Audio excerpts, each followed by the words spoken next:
I walked into my own rehearsal dinner late and left with a ring in my pocket and a plan in my head.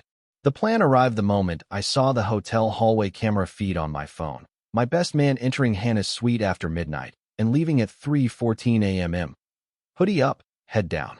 The caption from the security app stamped the time in yellow. I stared at it long enough for the waiter to ask if I needed another drink. I said I was fine and watched the video one more time, not because I doubted what I was seeing, but because I wanted to memorize it. When the truth hits, some men shout. I go quiet. My name is Evan Cole, 33, operations manager for a logistics company in Dallas. I don't move pallets. I move problems out of the way. That's why friends ask me to be the calm in their storms. It's why my best friend, Miles Carter, has called me brother since high school. And it's why Hannah chose me long before she told me she was pregnant. She said she wanted a steady man, a planner. She was right about that. I didn't confront anyone. Not at the rehearsal, not at the after party, not when Hannah rubbed her stomach and smiled at guests who told us parenthood would change everything. It already had. In my head, I opened a notebook and wrote 3 words: freeze. Track. Respond. Freeze meant I stopped talking except when necessary. I handed my phone to the hotel clerk and asked for a digital audit of key card entries for our floor, citing security concerns with VIP guests. He said he'd check with management. I thanked him and waited, silent, still, harmless. Track meant I logged into the venue's internal cameras, a service I'd quietly paid for when I reserved the ballroom months ago, and saved copies of every angle from the hallway outside Hannah's suite. Respond didn't mean rage. It meant leverage. By sunrise, I had the audit. The desk manager said in careful words that the groom's key hadn't been used after 10 p.m., but the best man's key had opened the bride's suite at 12:07 a.m.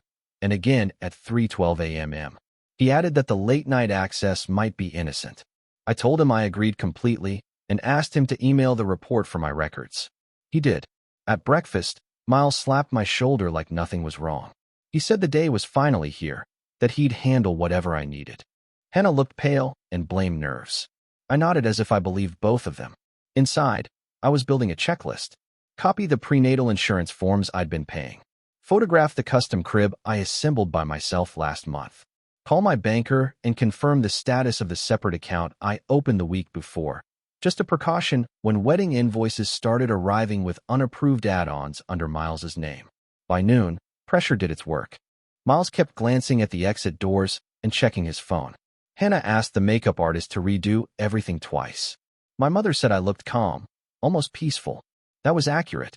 Miles's confidence thrives on noise. Mine lives in silence.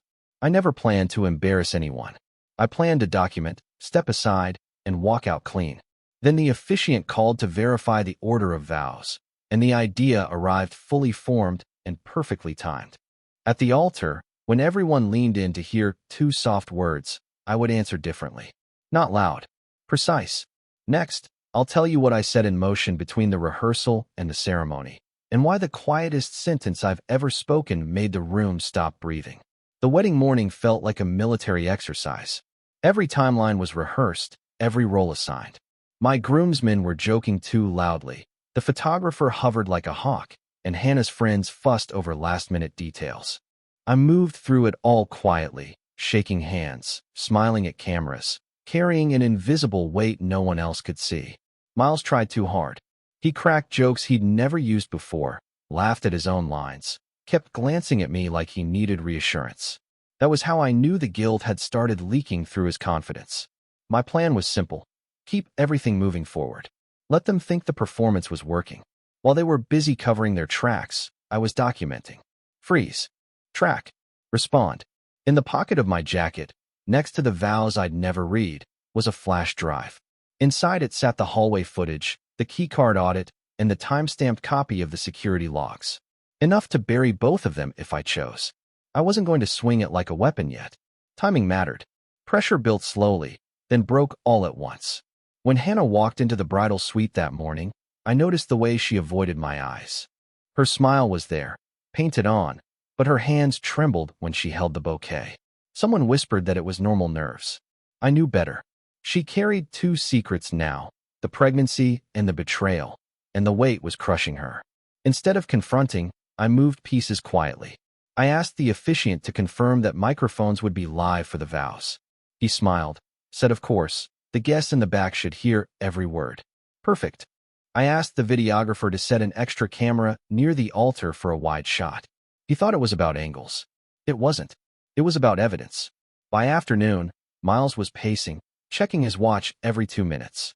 Hannah looked pale, powdered again and again by her maid of honor. My mother hugged me and whispered that I looked calm, more than she expected. She was right. Calm is what happens when the decision is already made. At the ceremony, the guests rose when Hannah entered. The music swelled, cameras flashed, and everyone saw the picture they wanted: a radiant bride, a composed groom, a loyal best man. None of them knew the truth was standing 3 feet away from me, wearing a matching tie and holding my ring. I stared straight ahead, silent, steady. The officiant began the familiar words. The audience hushed. Hannah's breathing quickened. Miles shifted on his feet. The moment was coming, and I felt the weight of it settle in my chest like a loaded chamber. When the officiant turned to me and asked the question the entire room waited to hear, I already knew exactly what I would say. Next, I'll tell you how I answered, and how 2 quiet words turned a wedding into an execution ground without raising my voice. The officiant's voice rang out clear. Do you, Evan Cole, take Hannah Reed to be your lawfully wedded wife? Every eye in the room turned to me. Mothers leaned forward. Friends held their breath. Miles stood inches away, clutching the ring box like it was a lifeline. Hannah stared at me, her face trembling, waiting for the script to continue. I didn't follow the script. I do not. The words were quiet, level, but the sound system carried them to every corner of the church. Gasps spread like fire through dry grass. My mother covered her mouth. Hannah blinked hard, as if she'd misheard. Miles went rigid, his face blanching under the lights. I didn't explain. Silence is sharper than any accusation. Instead, I reached into my jacket and removed the flash drive. I placed it carefully on the altar, beside the vows I'd never spoken. Then I looked at Hannah, then at Miles. Their eyes darted to the drive, recognition dawning. The officiant stammered, unsure whether to continue. The guests whispered, the noise swelling. Hannah finally found her voice, whispering, Evan, please. But the microphone carried her words too, thin and desperate. Miles shifted, sweat shining on his temple. I turned, faced the crowd, and spoke calmly. I came here ready to marry the woman I believed was mine, supported by the man I called my brother. Last night proved otherwise. The room erupted. Some guests gasped, some whispered, others reached for phones. Hannah staggered back, shaking her head. Miles muttered something about lies, but the panic in his eyes betrayed him before the words even left his mouth. I didn't shout. I didn't accuse. I simply handed the microphone back to the officiant and stepped down from the altar. My footsteps echoed in the stunned silence that followed. Every click of my shoes on the aisle was another nail in the coffin of their charade. At the doors, I paused, turned once more to the crowd. The truth is documented, I said quietly, and it will surface when it needs to. This ceremony is over. Then I walked out, leaving the gasps, the whispers, and the wreckage behind me. Outside, the sun hit me full in the face. For the first time in weeks, I felt weight lifting. Inside, chaos bloomed. Hannah would cry. Miles would scramble. Families would demand answers. And all of them would realize the quietest man in the room had spoken the loudest. Next, I'll tell you what happened after I left the church, and how silence became my strongest weapon in dismantling both of them piece by piece. The air outside the church felt different, sharper. Behind me, the muffled roar of confusion filled the sanctuary. Doors swung, voices chased me, but I didn't stop. I kept walking to the car I'd parked 2 blocks away, exactly where I'd planned. No limousine, no getaway driver, just my own vehicle waiting for me like an ally. My phone buzzed before I even turned the ignition. Dozens of missed calls already. Family, friends, numbers I didn't recognize. Hannah's name flashed across the screen. I let it ring. Miles tried next. I silenced it. They expected explanations, apologies, bargaining. They would get none. At home, I locked the door and placed the flash drive on my desk. I opened my laptop, loaded the footage, and reviewed every frame. Miles entering the suite at 12:07 a.m. Hannah opening the door. His exit hours later, disheveled, glancing over his shoulder. The keycard audit confirming timestamps. It wasn't just suspicion anymore. It was evidence airtight enough to bury them in front of anyone who doubted me. I didn't release it. Not yet. Timing mattered more than anger. Let them sweat. Let them scramble. Let them contradict each other until the cracks widened. My silence would do the work for me. By evening, texts flooded in. My mother wrote that she stood by me. My father, ever blunt, said, "You did what you had to do." Hannah's maid of honor begged me to talk, claiming I'd misunderstood. Miles sent a single line. "We can fix this." But there was nothing to fix. Betrayal doesn't mend, it calcifies. I poured myself a drink and sat by the window, watching the neighborhood move on as if my life hadn't detonated hours earlier. Kids played in yards, neighbors grilled dinner, dogs barked. Ordinary life, completely unaware of the quiet storm building in my house. Around midnight, Hannah's car pulled into the driveway. She sat there for 10 minutes before getting out. Through the glass, I saw her face streaked with tears. She knocked, softly at first, then harder. I didn't move. She whispered my name into the dark.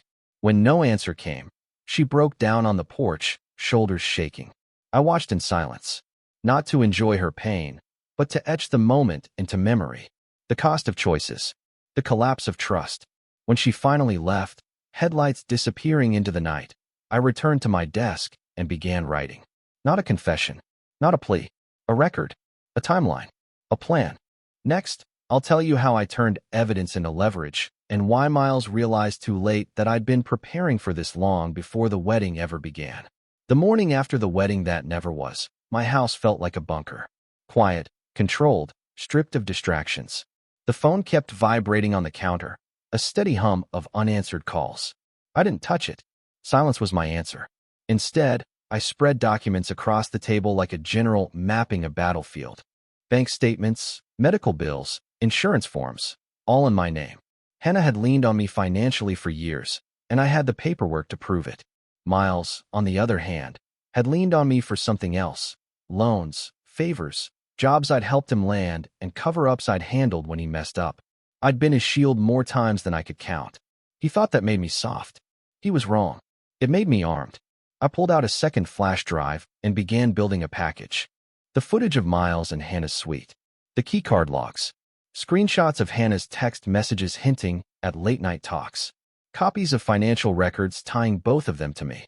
Together, they formed a picture not of love, but of exploitation.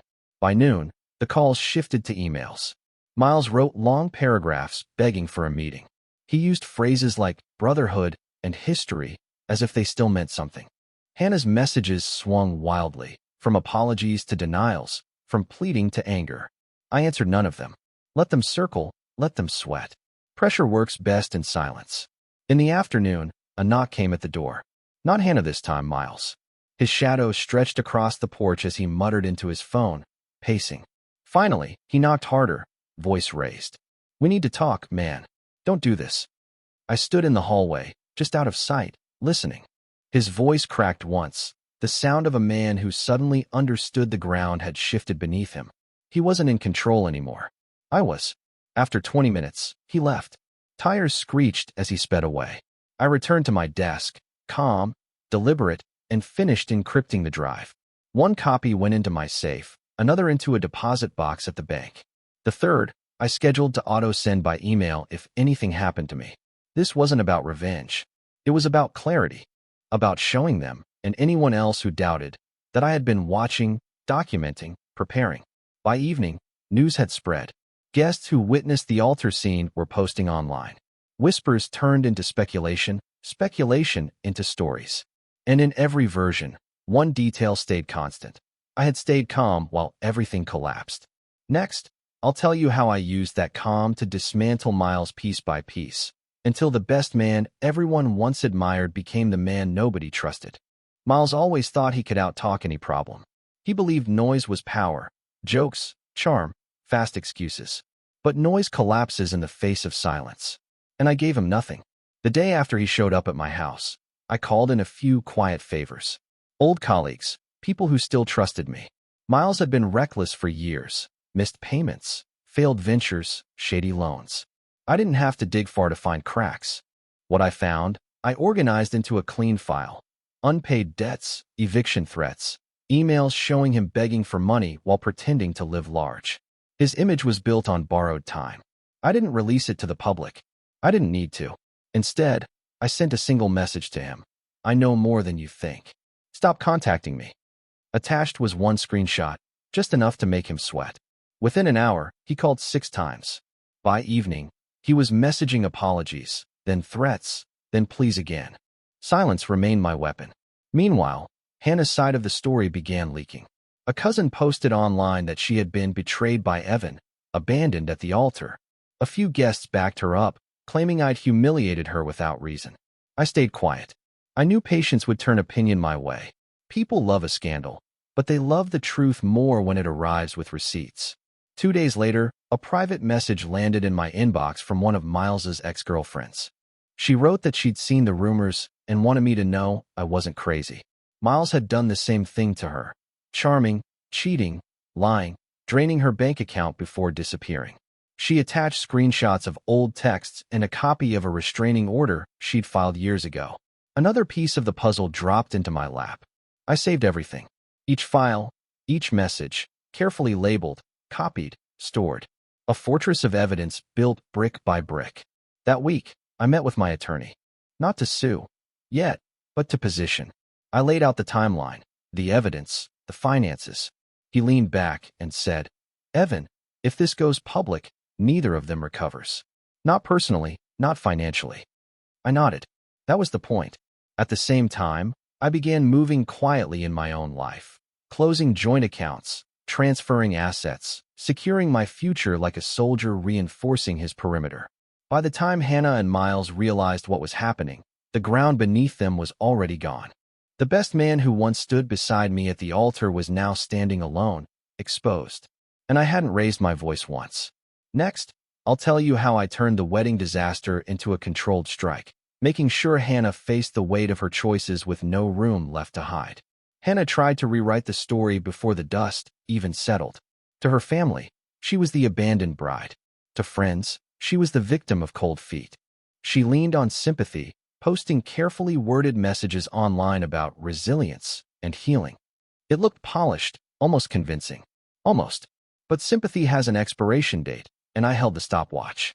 The first move was subtle. I sent a package to her father. No note, no explanation. Inside was a copy of the hotel keycard log and still frames from the hallway camera. Just enough to make it undeniable. He was a proud man, protective of appearances. Within hours, Hannah's narrative started cracking. People close to her stopped posting. The silence of those who once defended her was louder than any accusation I could make. At the same time, I quietly reached out to the insurance company handling her prenatal care. I had been paying every bill, every premium, all under my name. When I requested that all future charges be redirected away from my accounts, the representative didn't argue. They simply noted the request. Hannah wouldn't know until the next invoice arrived. That was how pressure worked. Not through shouting, but through small, deliberate cuts. Miles, meanwhile, had gone silent. His bravado online vanished after I sent that single screenshot. He knew I had more. He just didn't know how much, or when it would surface. Fear of the unknown does more damage than any direct attack. By the end of the week, Hannah showed up at my door again. She looked tired, makeup smeared, her voice hoarse. She begged me to let her in, said we needed to talk like adults. I stood behind the door, listening. She shifted between apologies and anger, tears and blame. None of it mattered. She wanted control back, and silence was the only way to deny her that power. When she finally left, I checked the cameras I'd installed around the house. Every angle recorded, every visit logged. Another layer of protection, another set of receipts. That night, I compiled everything into a master file, documents, photos, audio, video. It wasn't just a record anymore. It was a weapon. A quiet one, but precise. I didn't plan to release it yet. I wanted them both to feel the weight of waiting, the pressure of not knowing when the truth would break the surface. Next, I'll tell you how Hannah's desperation turned reckless, and how her own mistakes handed me the final piece I needed to end this on my terms. Desperation makes people sloppy. Hannah had been careful in public, framing herself as the wronged bride, but behind the curtain, she was unraveling. And I was watching. One night, Just after midnight, I got an alert from the security cameras I'd set around the house. Movement on the porch. It was Hannah. She wasn't knocking this time. She was trying to unlock the door with her old key. What she didn't realize was that I'd already changed every lock the morning after the wedding. She rattled the handle, cursed under her breath, then pulled out her phone. Through the glass, I saw her texting furiously. 10 minutes later, headlights appeared. Miles. They argued right there on my porch. I couldn't hear everything, but the camera's mic picked up fragments. Her accusing him of making promises. Him telling her to keep quiet, that I had files. That one word, files, was all I needed. Proof that they both knew what I held. Proof they feared it. I saved the recording, labeled it, backed it up. Another piece added to the fortress. The next morning, I received an email from Hannah. Not an apology, an ultimatum. She demanded I delete everything I had, claimed she'd make life difficult if I didn't comply. Attached was a draft of a social media post accusing me of emotional abuse. The timestamp showed it was scheduled to publish later that evening. She thought fear would work on me. She was wrong. Instead of replying, I forwarded the email to my attorney. His response was immediate. Do nothing. Let her post if she wants. We'll counter with evidence. She won't survive the fallout. So I waited. At 7 p.m., her post went live. Flowery language, vague accusations, hashtags about strength and healing. Within minutes, people shared it. Sympathy started building. But at 9:15, a different story broke. Screenshots of the hotel logs and hallway footage appeared online. Anonymous, untraceable, undeniable. Someone had leaked them. Not me. Someone else in the chain had decided the truth was worth more than her performance. By midnight, her post was in flames. Comments flooded in, asking about the footage, the timing, the contradictions. Sympathy turned into suspicion, then into outrage. She deleted the post by morning, but it was too late. Screenshots live forever. For the first time since the wedding, she went silent. And in that silence, I knew the balance had shifted. Next, I'll tell you how I took that momentum and closed the circle, ensuring Miles and Hannah both faced the consequences they thought they'd escaped. After Hannah's failed performance online, she disappeared from view. No more posts, no more public appearances. Silence had finally found her. But Miles was different. He was still moving, still trying to salvage an image that had already collapsed. I started hearing whispers from mutual friends. Miles was calling around, spinning a new version of the story. In his version, I was unstable, jealous, paranoid. He claimed I'd fabricated evidence, that I'd staged everything to ruin him and Hannah both. He thought if he could shout loudly enough, people would forget what they'd seen with their own eyes. That's when I pulled my last quiet lever. I contacted 2 of the companies where I had helped Miles land jobs in the past. I forwarded their HR departments copies of old messages, his missed deadlines, his excuses, his financial requests to me when he couldn't pay rent. I wasn't malicious. I was factual. Documentation speaks louder than character references. Within a week, Miles had lost both consulting contracts. His professional lifeline snapped quietly, without a single word from me. Hannah, meanwhile, had reached a different stage of collapse. Her father called me directly. His voice was clipped, cold. He said Hannah had moved back home, that she was spiraling.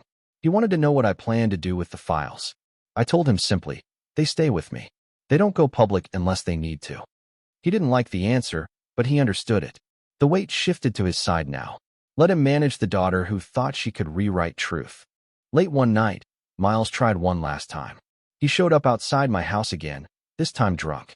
He shouted, called me a traitor, said I'd ruined his life. I didn't respond. I watched from inside as the cameras recorded everything. When the police finally pulled up, alerted by a neighbor, I had the footage ready. They escorted him away, and I stayed silent. By then, the story had written itself. The groom who refused to play along. The bride caught in her own trap. The best man undone by his own arrogance. None of it required me to explain. The evidence, the silence, and their own choices had already spoken louder than I ever could. Next, I'll tell you how I ended it. Without shouting, without revenge, just one final quiet move that closed the book on both of them for good. The final move came quietly, without ceremony. No courtroom, no press release, no dramatic showdown. Just paperwork and precision. I met with my attorney one last time. Together, we finalized everything. Accounts separated, assets secured, liabilities removed from my name. Hannah's attempts to cling financially ended when the documents were filed. She was left with her family, her guilt, and the silence that followed. Miles was dealt with differently. His record now included police reports, unpaid debts, and a professional trail that told its own story. He wasn't blacklisted because of me. He was blacklisted because of who he had always been. All I did was shine a light. I didn't need them destroyed. I just needed distance, clean and complete. So I walked away, without bitterness, without words. Weeks later, I heard Hannah had given birth. A child who would grow up hearing two versions of the story.